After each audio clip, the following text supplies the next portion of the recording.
This is Final Fantasy XVI. We're here on Xbox Series X, code provided by Square Enix. Be sure to like the video, subscribing is great as well. This is, well, obviously the 16th mainline entry in the long-running Final Fantasy series.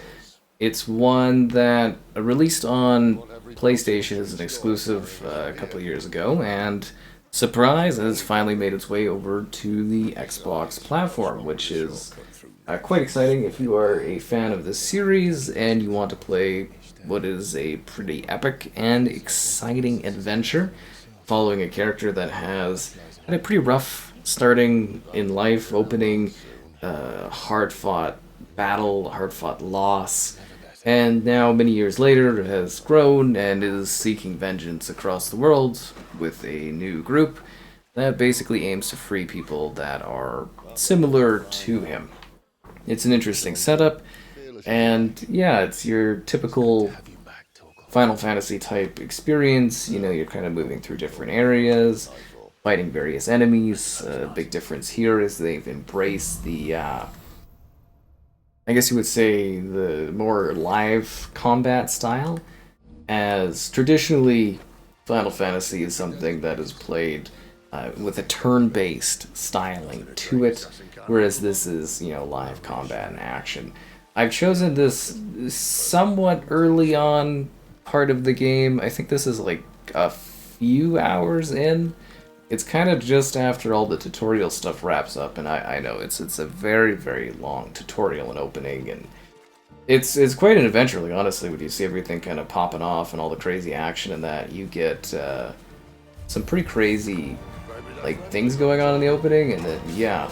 But this is a very, very well compiled and beautiful looking, in terms of just, like, aesthetic and style, Final Fantasy game. Now, with that being said, there's definitely some caveats there in regards to just like visual fidelity and performance a little bit too, but it's definitely an interesting Final Fantasy experience, and I think one that you will probably enjoy playing.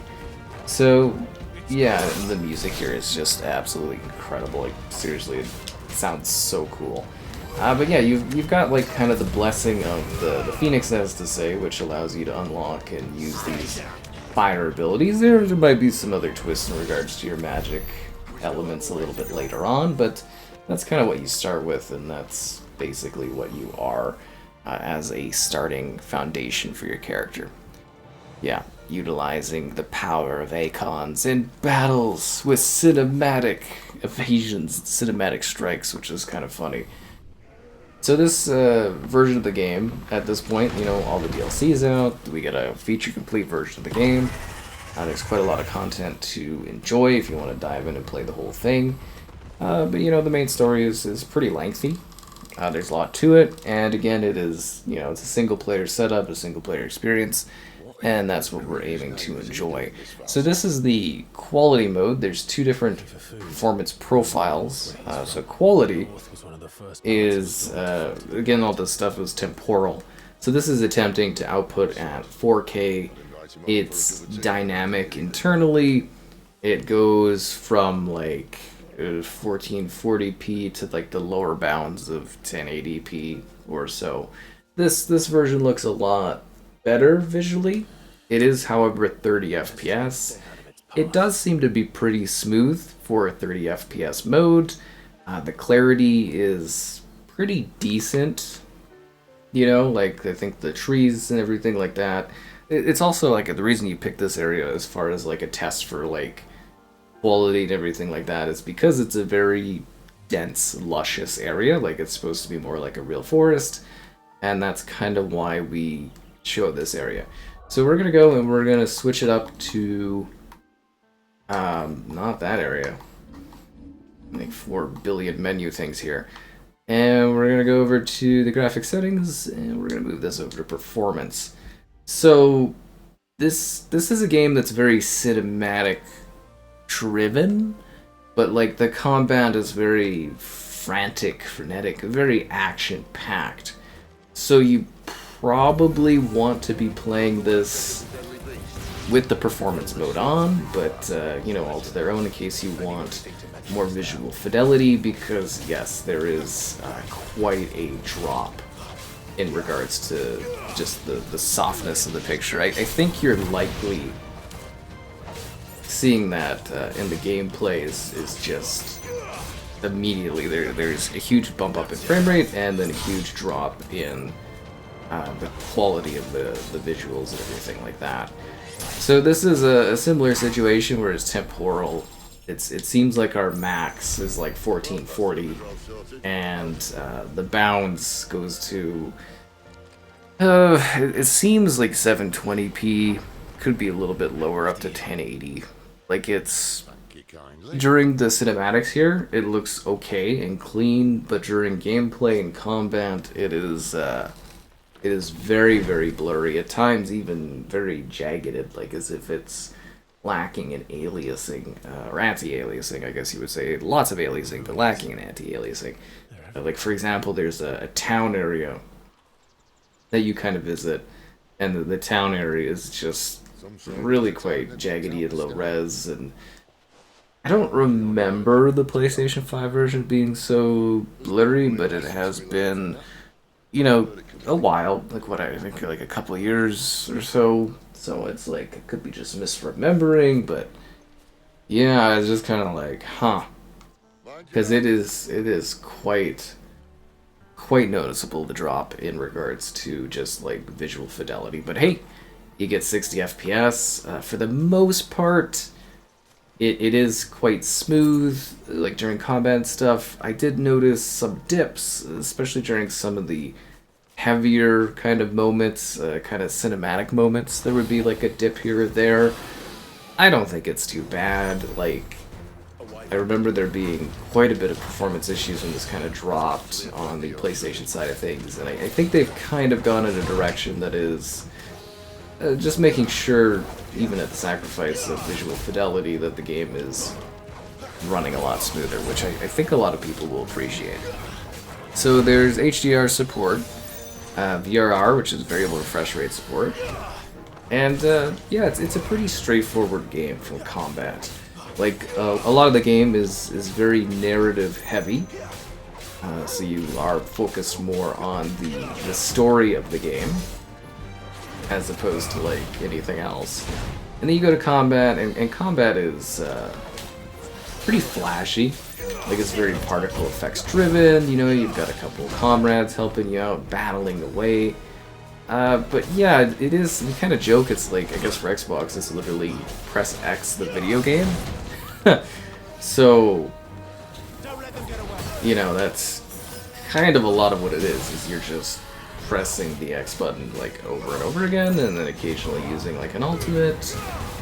There's different, like I said, the magic stuff kind of evolves from just using the Phoenix skills, but that is a big part of the game, is kind of like using those abilities and just kind of you know, building upon them and getting more options. And then of course you're collecting lots of gear and lots of tools and things like that, and you know, you can meet people to upgrade stuff, and yeah, it's quite interesting. And when you get into those like really cinematic moments where there's a lot of wild action going on and craziness, it really can be quite exciting. I really do think so. Like, there's an opening thing where the giant monsters are kind of just going at it.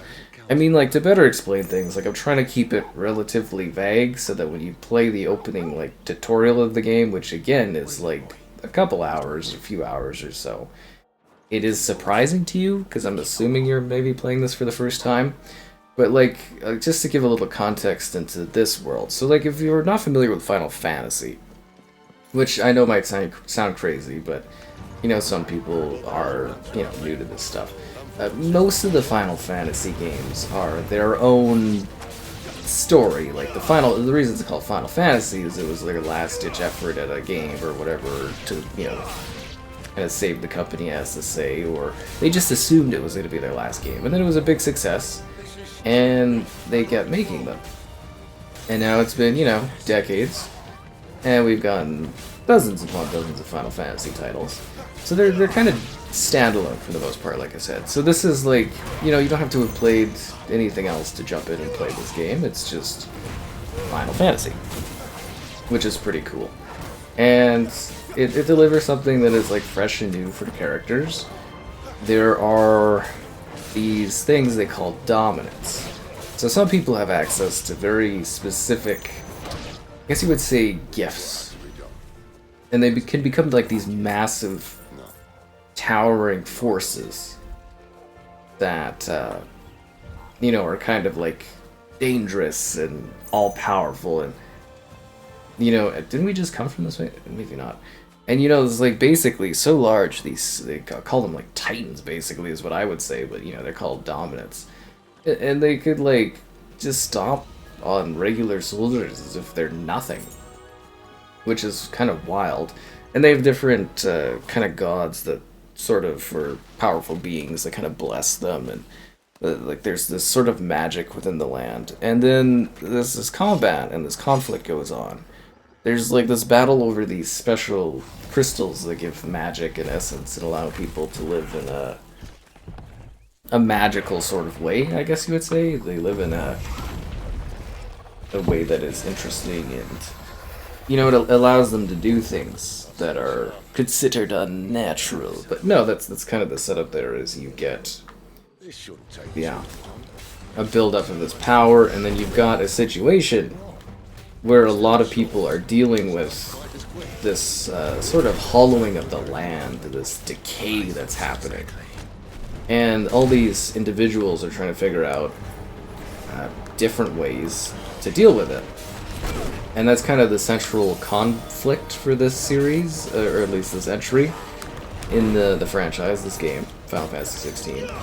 And that's kind of the big thing there is, you know, how do you deal with that? And then there's all this conflict and all these kingdoms that are going at it. When you start the game, it's really quite neat because you get to see like this massive war going on, and it really helps set the pace for what's going to happen. And, you know, your perspective as a character that, you know, as to say, kind of lost everything that really mattered to him, and, you know, these huge time jumps. And it is very, very different from the boy band of Final Fantasy 15, as to say. It's actually like a pretty dark narrative, like it's very mature.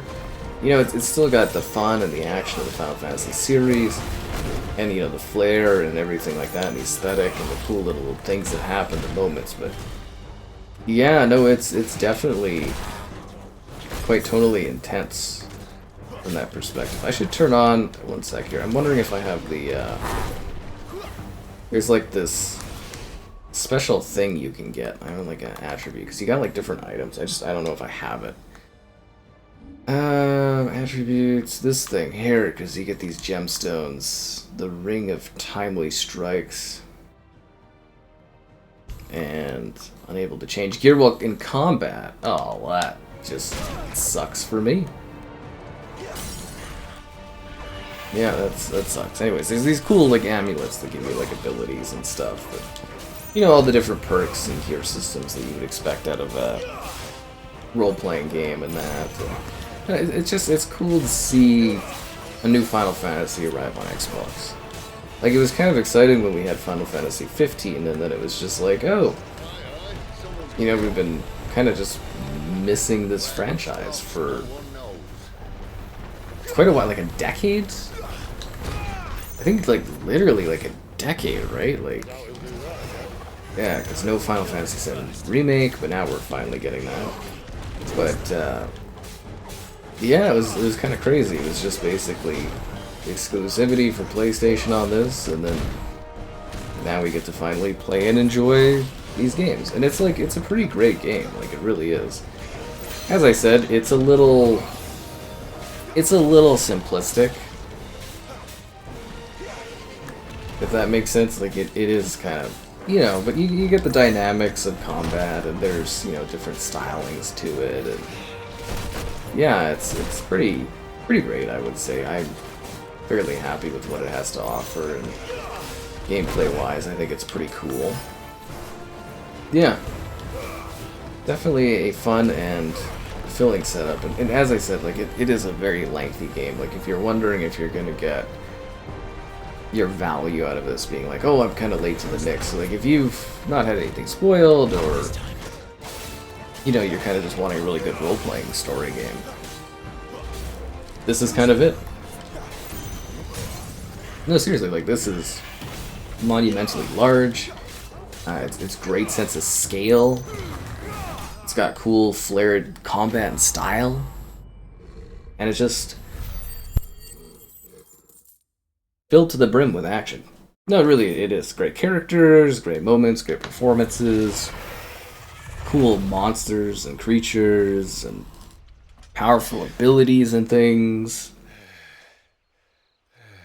It really has a lot going for it. And it was also neat because this game was such a, I guess you would say, like, technical advancement for lots of different smaller parts of games, if that makes sense. Like, they did really good technology improvements for their engine and whatnot in regards to, like, the environment, the backdrop, and then also characters, the texturing and the quality of, like, the clothing and the character models, and, you know, the hair and the aesthetics and everything like that. They're very, I want to say, like, not necessarily lifelike, but you know what I mean? They're really good-looking character models, and the design and the weapons, and the movement and the animations and everything like that look absolutely fantastic in this game. And it's quite an emotional journey that you go on with these characters across this you know, setup, and it all works out very interestingly, and it's got an overall arc, and yeah, I believe it's fully complete too at this point. Like, I don't think they're adding anything else, and they're probably already, well, there's some different Final Fantasy projects in the work, right? Like, obviously they gotta finish Final Fantasy VII Remake, the trilogy. Hopefully we'll be checking those all out on Xbox in the not too distant future. Obviously, videos, streaming, everything like that. And then, of course, the Final Fantasy IX Remake is supposed to be in the pipeline, and I would imagine probably at some point we'll see Final Fantasy 17. Wow. That's the lucky one, I guess you would say. But that one's probably quite a... Well, I don't know how their dev cycles kind of work at Square, but there's potential where they already have a team working on it, and maybe not. And it's hard to say, but I will kind of note, you know, for now, this is a pretty good offering, a filling offering. Like, you are getting a lot of gameplay. We're talking like tens of, probably like 40-something hours or something like that. And it's well balanced. Like, I don't think it's unfair or overly difficult in any way, but there's a good amount of challenge to what you're doing. And it is, again, kind of funny because, like, you know, as I said, pressing X, the video game, is kind of a hilarious way to put it, but, like, that is a lot of the combat is just tapping away on the X button, which is just hilarious because it's like, really? You know, could have went for something a little bit more dynamic, personally. Like, yeah, especially with live combat like this, because I prefer this to, you know, turn-based gameplay generally, but I feel like they could have done more with it, if that makes sense from a combat perspective, because they're just kind of being like, you know, there's not, it's like a weird middle ground between being turn-based and live for combat, and they were just kind of like, you know what, let's go right down in the middle, and it's not necessarily awkward, but it's a bit weird. And it kind of just makes you feel like, especially for some of the spongier enemies, that you are just sitting there tapping X over and over again. And yes, you can create combos, and there's all this like little stuff to it, but yeah, it becomes a little bit more dynamic when you are getting those additional elements to your character's arsenal of weapons, if you kind of get the gist of what I'm going for there. And that helps quite a bit, and you know, you can like attack with your dog, and Doggo can help you out, but yeah, it's an interesting choice. I would have liked something a little bit more dynamic and varied for battling and stuff like that, but hey, you know, it gets the job done. But yeah, again, strength in story, characters, the adventure, the journey. It's certainly something that's worth diving into.